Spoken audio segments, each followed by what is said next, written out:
নমস্কার বন্ধুরা, চলে এলাম আরেকটা নতুন রেসিপি নিয়ে তোমাদের সঙ্গে। দেখো, আর চিংড়ি মাছ দেখাচ্ছি। চিংড়ি মাছটাকে নুন হলুদ দিয়ে ভালো করে মাখিয়ে নেবো। দেখো, মাখিয়েও নিলাম। এবার গরম তেলের মধ্যে ছেড়ে দিলাম। ছেড়ে দিয়ে ভালো করে ভাজতে শুরু করে দেবো। এটা বানাচ্ছি আমি আলু চিংড়ি মাছের চচ্চড়ি।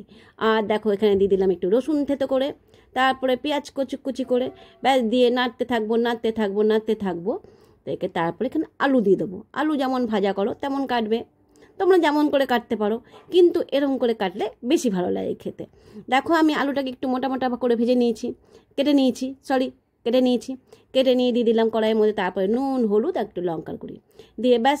এখানে কিন্তু বন্ধুরা কোনো মশলা পড়বে না, শুধু এইটুকুই, দারুণ টেস্ট লাগে। খেয়ে দেখবে, গরম গরম ভাতে আর কিচ্ছু লাগবে না, শুধু আলু চিংড়ির চচ্চড়ি আর ভাত। দেখো, ঢাকা দিয়ে রান্না করছি। যেহেতু আলুটা একটু মোটা মোটা কেটেছি না বন্ধুরা, এখানে একটু জল দিতে হবে। জল না দিলে আলুটা সিদ্ধ হতে চাইছে না। আর এটা কিন্তু হালকা আঁচে করবে, একদম লো ফ্লেমে করবে, তাহলে কিন্তু দারুণ টেস্টি হয়। তোমরা খেয়েছো কোনো দিন? যদি না খেয়ে থাকো, অবশ্যই করে খেয়ে আমাকে কমেন্ট করে বলবে কেমন হয়েছিল। আর লাইক শেয়ার কমেন্ট অবশ্যই করবে, নাহলে কিন্তু আমি বন্ধুরা খুব দুঃখ পাবো। আর একটু সাবস্ক্রাইবও করে দেবে বন্ধুরা, তবে তো আমার চ্যানেলটা একটু গ্রো হবে। আর দেখো, আমি ভাজতে শুরু করে দিলাম। আর এটা কিন্তু সমানে লো ফ্লেমে করবে, নাহলে কিন্তু এটা খেতে ভালো লাগবে না। এটা খুব টেস্টি হয় বন্ধুরা।